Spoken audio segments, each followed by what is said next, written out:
All right, so let's discuss chapter 6. You should listen to this after you've read the chapter. It doesn't take the place of reading the chapter, it's just a couple things that I'm mentioning. So, chapter 5 was Beast from Water. And if you watch my lecture about continuing with the Freudian reading, that implies more than just water. Now it's Beast from Air. And we ended chapter 5 with Piggy saying, if only a message could come from the grown-ups. Grown-ups know things and they aren't afraid of the dark. Well, a message does come down, and that's what chapter 6 is about. If you look on the page, let's just go to it here.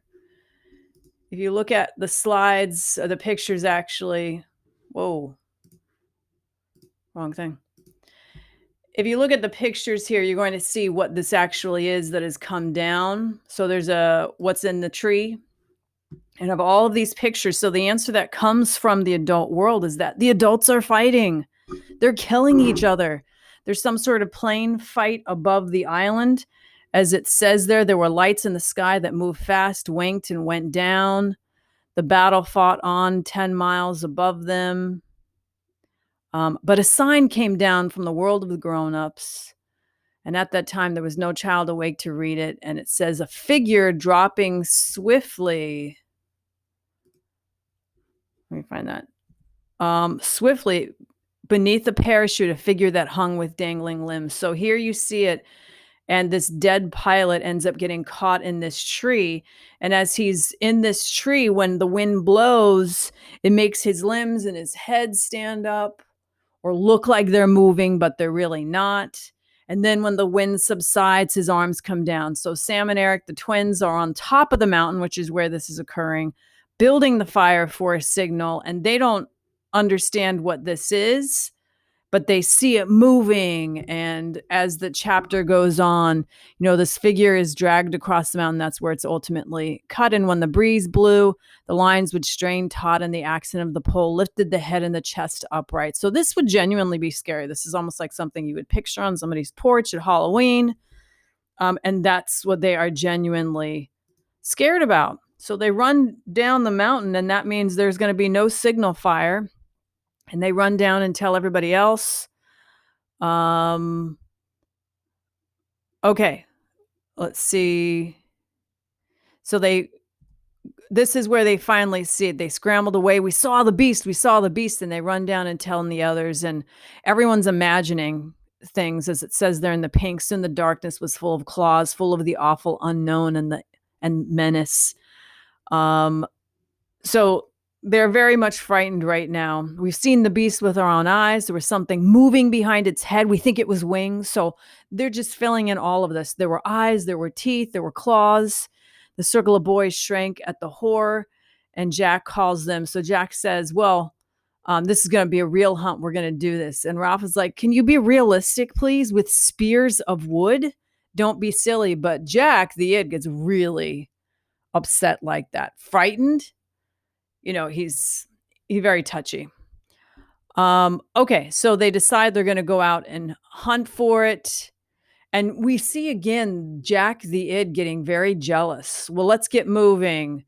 What about Piggy? That's right. Keep Piggy out of danger, says Jack. So he's very jealous that the ego seems to be siding more with Piggy than with him. Just something to point out. Okay, so again, Ralph keeps saying, I said before, the fire's the main thing. Now the fire must be out. Don't you want to be rescued? Is there anywhere on this island you haven't been? So they have to isolate. Where could this thing be hiding, this monster? And he says, well, there's the tail end of the island where the rocks pile up. They make a sort of bridge. And so they go and explore this. And it's how this is described. This ends up being called Castle Rock. And let me try to show you a little bit of what this looks like, this Castle Rock. So we have the island here. Here's Castle Rock. It has this causeway or this bridge that leads out to it. This is a better picture here. So here's mostly where the boys are hanging out. There's the fire for the signal.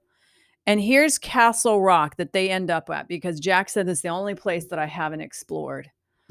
So they go out to Castle Rock, and there's this causeway that they have to walk across, and there's the bay on one side and the roaring ocean on the other, and there's rocks that they can roll down, and Jack and the other hunters love this place. Ralph doesn't like it because he says it isn't realistic. You don't have fresh water. There's no food here. And Ralph says we got to get to the island and make the signal fire. There's our dead parachutist, by the way. One more picture of that for us to look at. So here's our lagoon bathing pool. There's the signal fire. So the boys have explored the one place that Jack had never been to. Here's the causeway, and here is Castle Rock.